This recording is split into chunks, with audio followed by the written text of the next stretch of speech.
वीएनई यानी विश्व news express, खबरों का सजग प्रहरी। जानिए छत्तीसगढ़ की तमाम बड़ी खबरें सिर्फ वीएनई पर।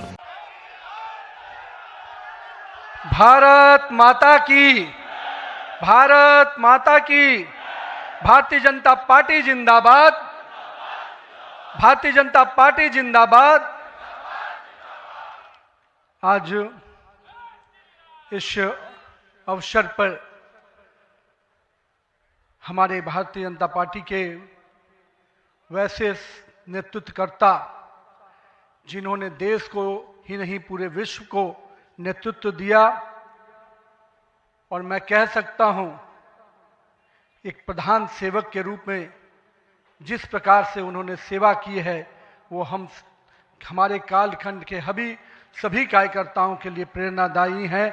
ऐसे अपने यशस्वी प्रधानमंत्री, विश्व के लोकप्रिय नेता श्री नरेंद्र मोदी जी का मैं सबसे प्रथम अभिवादन करता हूं कि 140 करोड़ जनता आपके इस सेवा भाव से हमेशा आपका अभिनंदन करना चाहती है। हमारे बीच में भारतीय जनता पार्टी के पूर्व के राष्ट्रीय अध्यक्ष, वर्तमान में भारत सरकार के रक्षा मंत्री आदरणीय श्री राजनाथ सिंह जी, भारतीय जनता पार्टी के पूर्व के अध्यक्ष और हमारे गृह मंत्री आदरणीय श्री अमित शाह जी, और मैं जिस शख्सियत को सबसे पहले आज के इस अवसर पर जरूर प्रणाम करना चाहता हूं और नमन करता हूं, अभिनंदन करता हूं, अपने निवर्तमान अध्यक्ष और भारत सरकार के केंद्रीय स्वास्थ्य मंत्री आदरणीय जेपी नड्डा जी को, हमारे पूर्व राष्ट्रीय अध्यक्ष और देश में सड़क परिवहन और राज्य मार्ग मंत्री के रूप में अपना अलग छवि बनाने वाले आदरणीय नितिन गडकरी जी, भारतीय जनता पार्टी के सभी संसदीय बोर्ड के सदस्यगण, राष्ट्रीय संगठन महामंत्री बीएल संतोष जी, और जिन्होंने इस पूरी चुनाव प्रक्रिया को और हम कह सकते इस संगठन पर्व को नेतृत्व दिया, वैसे अपने के लक्ष्मण जी, सभी राज्यों के माननीय मुख्यमंत्रीगण, हमारे सभी केंद्रीय मंत्रीगण, माननीय उप मुख्यमंत्रीगण, भारतीय जनता पार्टी के सभी राष्ट्रीय पदाधिकारीगण, सभी प्रदेशों से आए हुए हमारे माननीय प्रदेश अध्यक्षगण, माननीय संगठन महामंत्रीगण, और हमारे सभी इस राष्ट्रीय परिषद के जो हमारे नुमाइंदे प्रतिनिधि यहाँ उपस्थित हुए हैं, मैं उन सभी का अभिनंदन करता हूँ, और साथ ही साथ देश भर के सभी कार्यकर्ताओं को और यहाँ पर उपस्थित सभी कार्यकर्ता भाइयों को भी बहुत बहुत अभिनंदन और धन्यवाद करता हूँ। आज मैं सर्वप्रथम हृदय की गहराइयों से आप सबका आभार व्यक्त करता हूं, जो हमारे मंच पर शीर्ष पर बैठे हैं, हमारा शीर्ष नेतृत्व, और यहाँ पर बैठा हुआ पार्टी का वैसा नेतृत्व जिसने हर बूथ तक भाजपा के विस्तार में योगदान दिया है। आपने मुझ जैसे सामान्य कार्यकर्ता को पार्टी का इस सर्वोच्च पद तक पहुंचाने का अवसर दिया है। मैं इसके लिए आप सभी को प्रणाम करता हूं।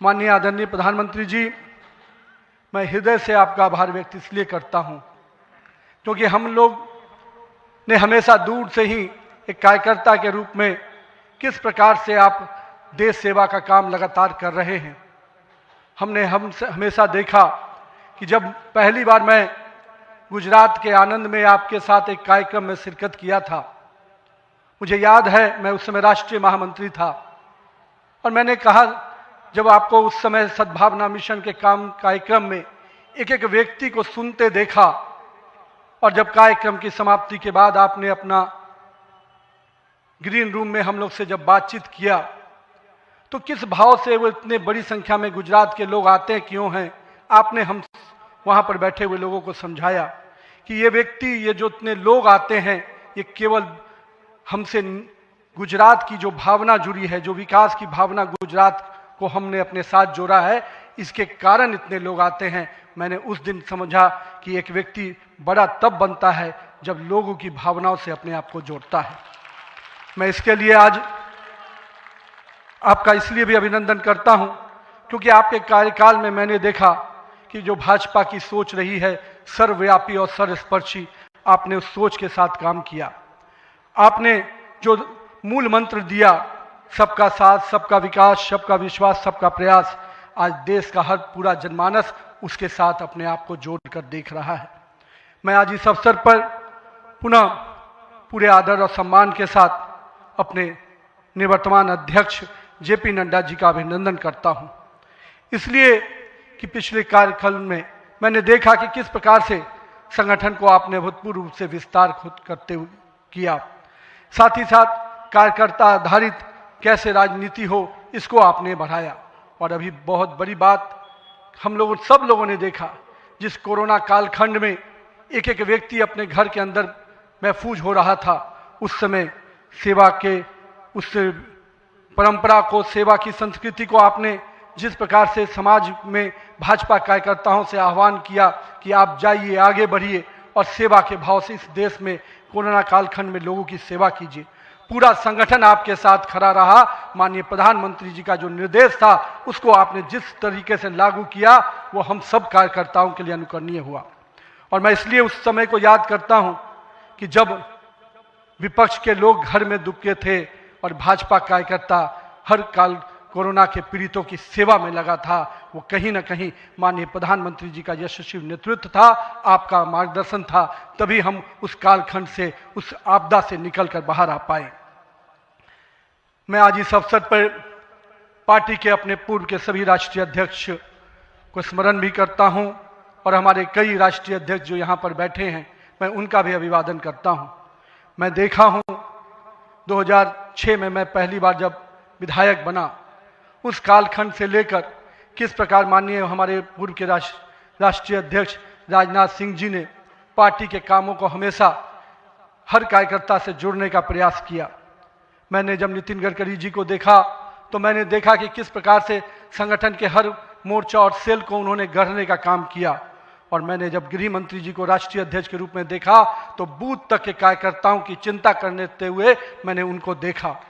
मैंने उनको इस रूप में देखा कि किस प्रकार से आज पार्टी का जिस स्थान पे हम लोग आज खड़े हैं, कार्यालय कार्यकर्ता के लिए मैं कह सकता हूं तीर्थ स्थान होता है, और जहां से कार्यकर्ता अपनी ताकत पाता है, उस कार्यालय को भी आपने किस प्रकार से पूरे देश में एक निर्माण करने की योजना बनाई। और आज हर बूथ का कार्यकर्ता अपने आप को उस तीर्थ पर जाकर अपने आप को धन्य महसूस करता है।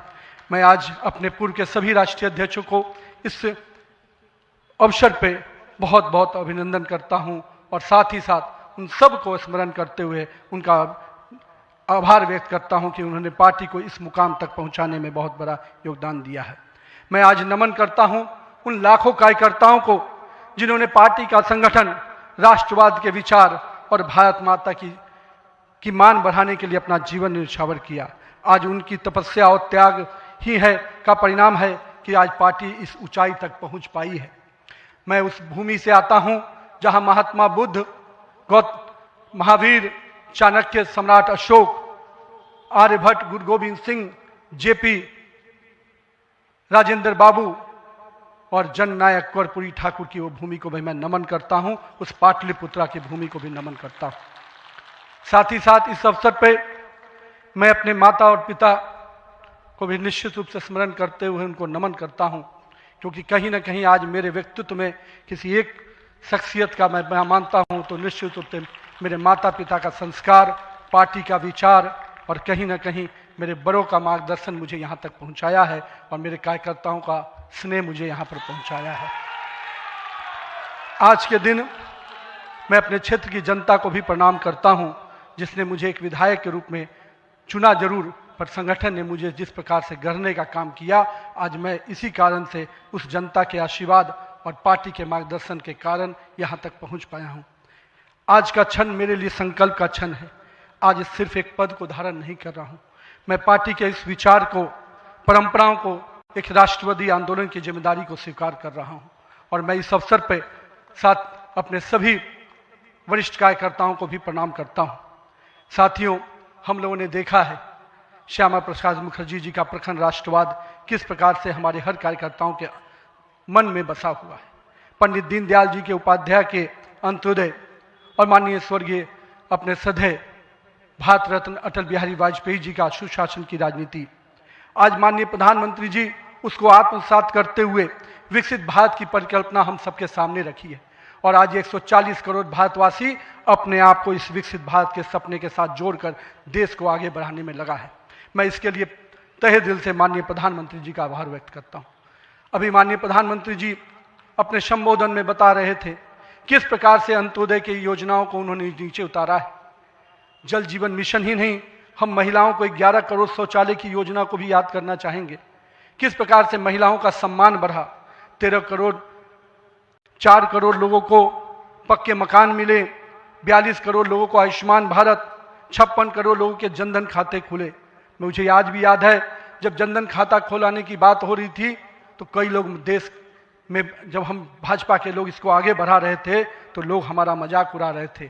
पर मैं आज भी मानता हूं गरीब के खाते में अगर 1 रुपया दिल्ली से चलता है तो 1 रुपया अगर गरीब के खाते में पहुंच पाता है तो ये कहीं ना कहीं उस जनधन खाते का वरदान के रूप में मैं देखता हूं।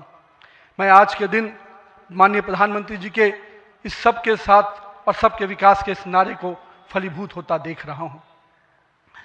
हम लोगों ने लंबे समय से कुछ नारे को, भाजपा के कार्यकर्ता, हमारे जनसंकाल के कार्यकर्ता लगातार कुछ नारे को गढ़ते थे।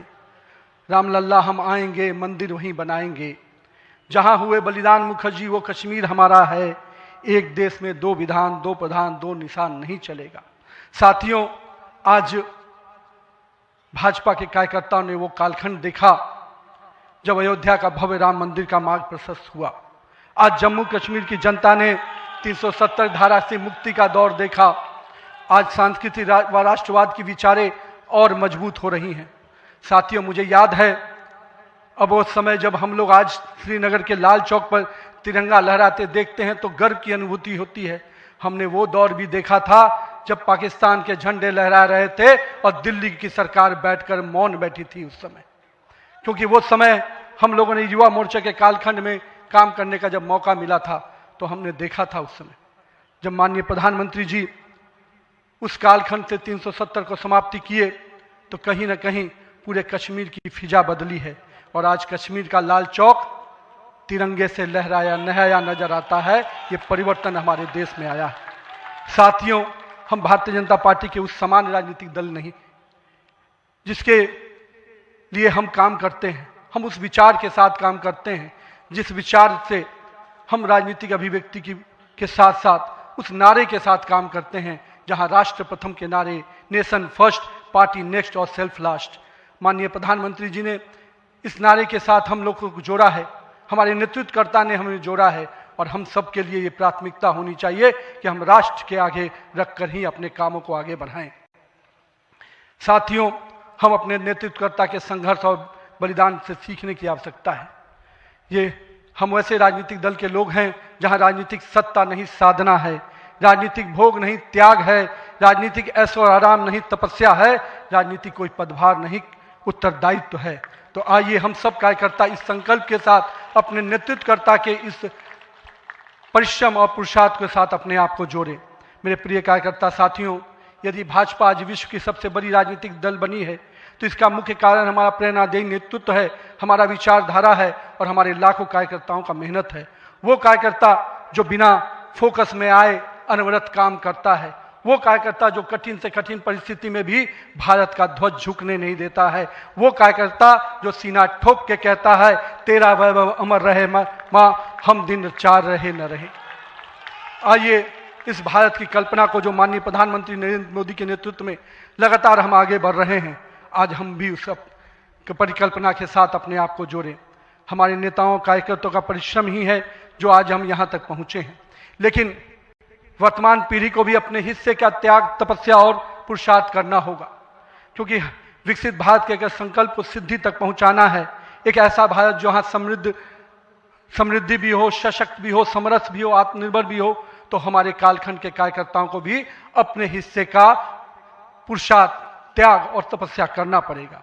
साथियों, हमारे प्रधानमंत्री जी ने हमेशा अलग अलग समूहों की बात की। अमृतकाल के लिए 4 समूहों की जो बात की उसमें युवा, महिला, किसान और गरीब है। हमें अब इन नई पहचानों के साथ आगे बढ़ना है, तभी हम आधुनिक, प्रगतिशील और विकसित भारत की कल्पना को साकार कर पाएंगे। आज 15 अगस्त 2024 के दिन जब माननीय प्रधानमंत्री जी ने आज भी उसकी चर्चा की, और 15 अगस्त 2024 को जब लाल किले की प्राचीर से माननीय प्रधानमंत्री जी ने युवाओं को सार्वजनिक जीवन में आने का आह्वान किया, तो मैं देश के युवाओं से कहना चाहूँगा, राजनीति से दूरी समाधान नहीं, सक्रिय भागीदारी ही समाधान है। आइए एक सकारात्मक राजनीति के लिए युवाओं को आगे आने की आवश्यकता है। लेकिन साथ ही साथ मैं युवा साथियों से कहूँगा, मेरे भाइयों, राजनीति शॉर्टकट नहीं है, राजनीति 100 मीटर का रेस नहीं है, राजनीति लॉन्ग मैराथन है, जहां स्पीड का नहीं स्टेमिना का टेस्ट होगा। तो आइए राजनीति के इस पिच पर हम अपनी जड़ों को मजबूत कर कर काम करें। और भारतीय जनता पार्टी का वॉच टावर तो बहुत स्ट्रांग होता है मित्रों, इसलिए आप अपने बूथ में निरंतर रूप से काम करते रहिए, अपने मंडल में काम करते रहिए। भाजपा का वॉच टावर, भाजपा का केंद्रीय नेतृत्व इतना मजबूती तरीके से हर पारी से नजर रखता है, कहीं ना कहीं आपको भी उस मुकाम तक पहुंचाएगा। साथियों, आज जब भारतीय जनता पार्टी के कार्यकर्ता माननीय प्रधानमंत्री जी अभी हम सबको बता रहे थे कि किस प्रकार से पंचायत से पार्लियामेंट तक का सफर के लिए हर एक कार्यकर्ता लगे, हम आज इस अवसर पर जहां केरल, महाराष्ट्र, गोवा और अरुणाचल प्रदेश के स्थानीय निकायों में हुई शानदार जीत के लिए अपने सभी कार्यकर्ताओं को और उस क्षेत्र की जनता का भी आभार व्यक्त करते हैं। लेकिन मित्रों, अगर पंचायत से पार्लियामेंट का सफर तय करना है और लगातार हर जगह पर भारतीय जनता पार्टी का परचम लहराना है, तो हमको अपने समय के लिए पूरा मेहनत और परिश्रम की पराकाष्ठा करनी होगी। चूंकि अगर 2047 का विकसित भारत बनाना है, तो हमको भी अपने पूरे मेहनत और परिश्रम के साथ उसमें जुड़ना होगा। साथियों, हाल में हमने देखा किस प्रकार से तमिलनाडु के एक पहाड़ी के पवित्र कार्तिकेय दीपम को रोकने का प्रयास विपक्षी दलों के द्वारा किया गया। यह नहीं है किसी रोकने के लिए विपक्ष के लोगों ने साजिश नहीं की। हमें याद है, हम लोग अभी हाल में देख रहे थे किस प्रकार से न्यायाधीश के विरुद्ध भी महाभियोग लाने का प्रयास किया गया। आज हम जब सोमनाथ की बात करते हैं और स्वाभिमान पर्व मनाने की प्रयास करते हैं, तो विपक्षी दलों के लोगों को तकलीफ होती है। हमारा मानना है कि इस तरह की परंपराओं को रोकने वाली ताकतों को परास्त करने की आवश्यकता है। राम सेतु के अस्तित्व को नकारने वाले, कार्तिकेय दीपम का विरोध करने वाली ताकतों को भारत की राजनीति में अब कोई स्थान नहीं मिल सकता, ऐसा हमें प्रयास करना है। साथियों, अगले कुछ महीने में तमिलनाडु, असम, बंगाल, केरल और पुडुचेरी में चुनाव होने जा रहा है और वहां की डेमोग्राफी की पूरी चर्चा हो रही है। किस प्रकार से बदले हुए डेमोग्राफी में वहां चीजें बदल रही हैं और हमारे लिए अपने आप में एक चुनौती है। लेकिन हम पूरी तरह से आश्वस्त हैं कि भाजपा का कार्यकर्ता अपने संघर्ष और परिश्रम के बल पर इन 5 राज्यों में सशक्त भाजपा का नेतृत्व प्रदान करने जाएगा। और हम हमेशा विश्वास करते हैं कि हमें अपनी आस्थाओं के केंद्र के लिए और सनातन परंपराओं को केंद्र को बचाने की लड़ाई अगर लड़नी है, तो निश्चित रूप से अपने देश को सुरक्षित रखने की लड़ाई लड़नी है, तो इन 5 राज्यों में हमें एक मजबूत ताकत बन के आना है। आज हमारे राष्ट्र की चेतना का उद्घोष का समय वंदे मातरम का 150वीं वर्षगांठ मना रहे हैं। वंदे मातरम का स्मरण आते ही मन में ऊर्जा और उत्साह बढ़ जाता है। हमें पूरा ध्यान में है कि एक एक व्यक्ति जब वंदे मातरम का जय घोष करता है, तो उसके अंदर से जो ऊर्जा आती है, वही ऊर्जा इस देश को आगे बढ़ाने में काम आती है। तो आइए हम सबको मिलकर 150वीं वर्षगांठ को हर जन जन तक पहुंचाएं, हर युवा तक पहुंचाएं, हर महिला तक पहुंचाएं, क्योंकि वंदे मातरम हमारे अंदर का वो विश्वास है जो इस देश के विकास के साथ जुड़ेगा।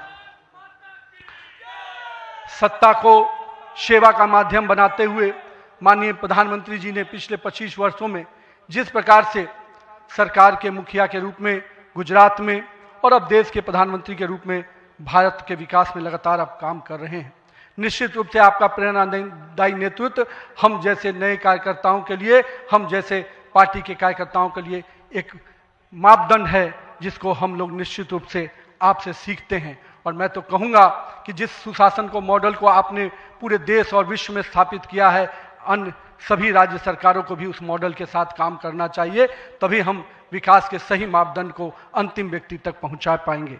आइए हम सब मिलकर विकसित भारत के संकल्प को पूरा करने की भागीदारी सुनिश्चित करें। एक शक्तिशाली गतिमान संगठन के साथ राष्ट्र निर्माण की इस यात्रा को नई ऊंचाइयों तक लेके चले। भारत माता की जय। वंदे मातरम।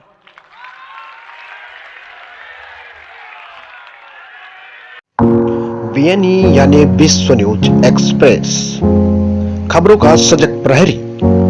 जानिए छत्तीसगढ़ की तमाम बड़ी खबरें सिर्फ BNE पर।